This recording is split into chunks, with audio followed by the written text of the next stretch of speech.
Hey, here are the boys. What's up, fellas? We've been struggling for more than a month now to drill an 8-inch borehole up through the Mesa where we first encountered a massive dome-shaped object back in 2021.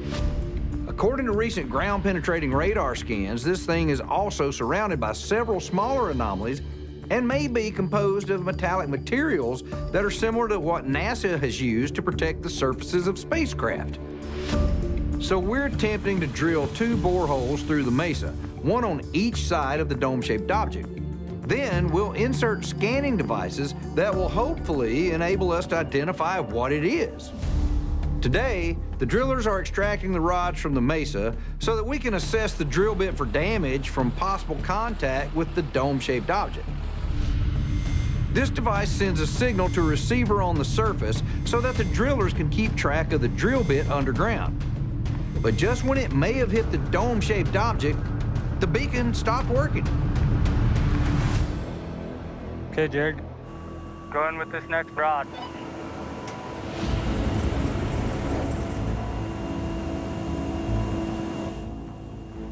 Still got him, so that's a good sign. It's right here now. Yeah.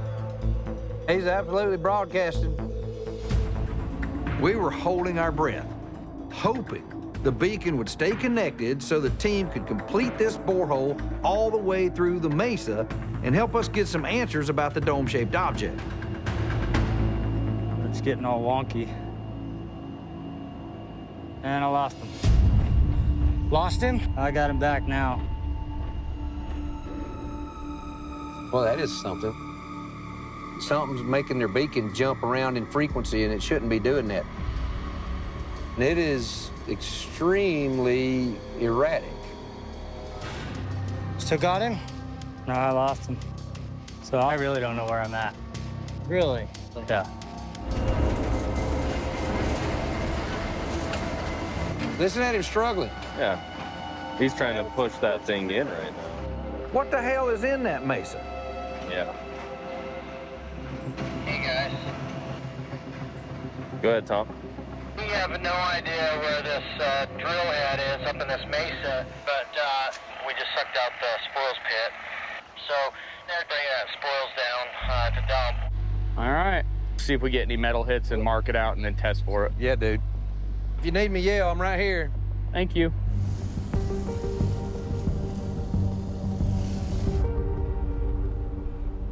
What the hell is that?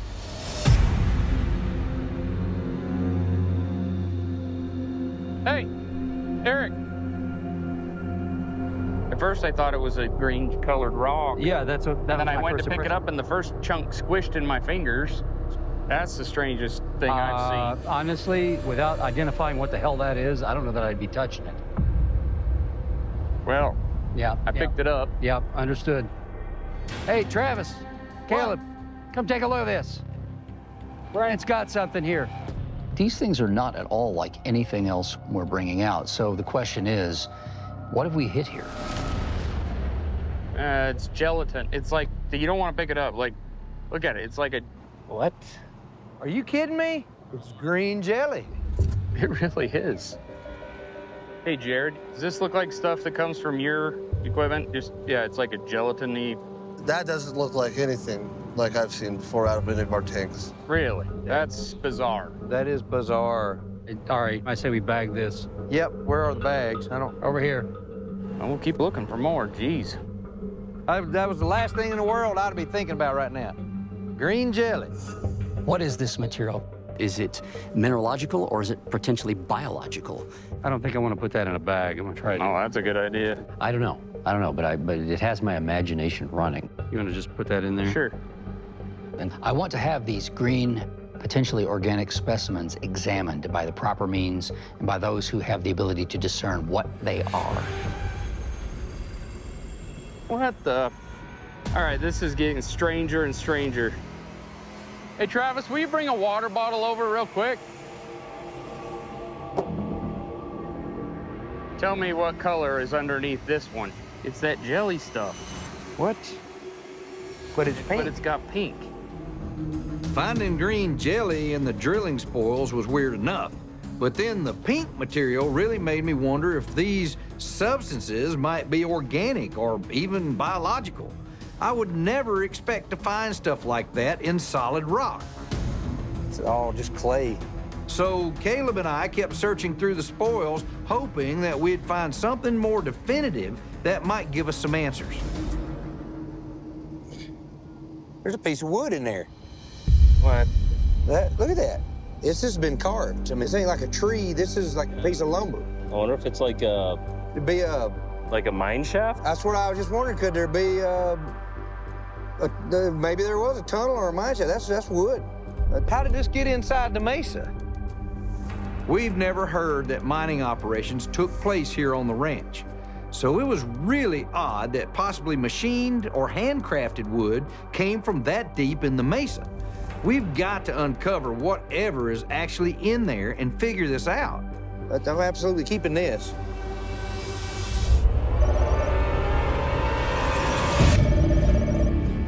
Hey, guys. So you guys obviously recognize the samples that we have here on the table. Yeah. We've reached out and connected with Dr. Power from the University of Utah to have an analysis prepared for us. And so I'm going to bring him up on video conference now. Okay. That'd be great. Hello, Dr. Power. Hello there. Thanks for jumping on with us today. We're really interested in your analysis of those samples that we've provided. So what did you think of the samples that we sent you?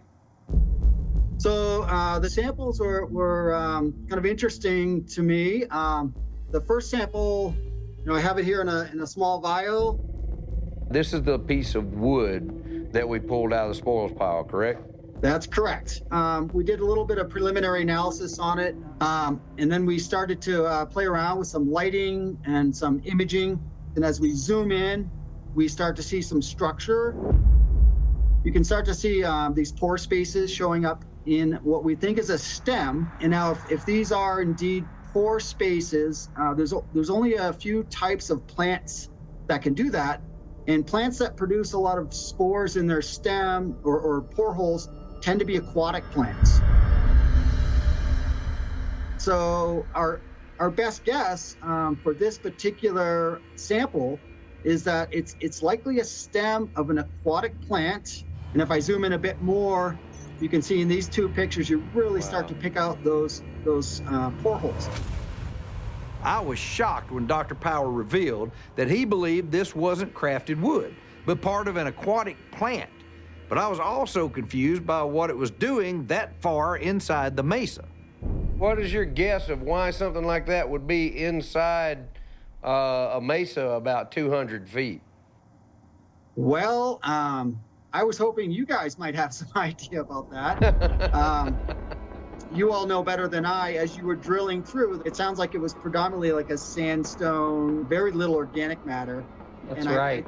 But it seems pretty clear to me that at some point in your drilling operation, you penetrated some type of ancient buried wetland deposit.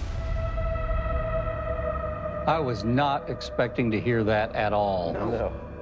We are looking at biological specimens, prehistoric specimens of some kind of very porous plant material from an ancient era in a location that may fit the profile of a debris field inside the mesa. What about the second sample? The second sample, it was the jelly sample. And the jelly sample is kind of interesting. It doesn't really match with what I see in terms of the geological history of the area. What I did is I took what's called a smear sample. And so I don't know if you can see here in my video, there's a small microscope slide. When we sent that sample in, it had a kind of a green coloration to it. Do you know what could account for the green coloration of it? Originally, we were thinking it was some kind of algal material. You mean algae? That's right, yeah. I didn't see any algal structures. So it's not a biologically driven color as far as I can tell. So it's not chlorophyll? I don't think so.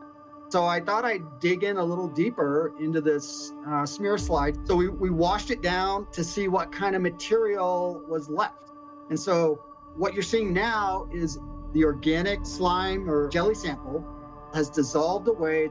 and the particles you see are pieces of burnt plant material.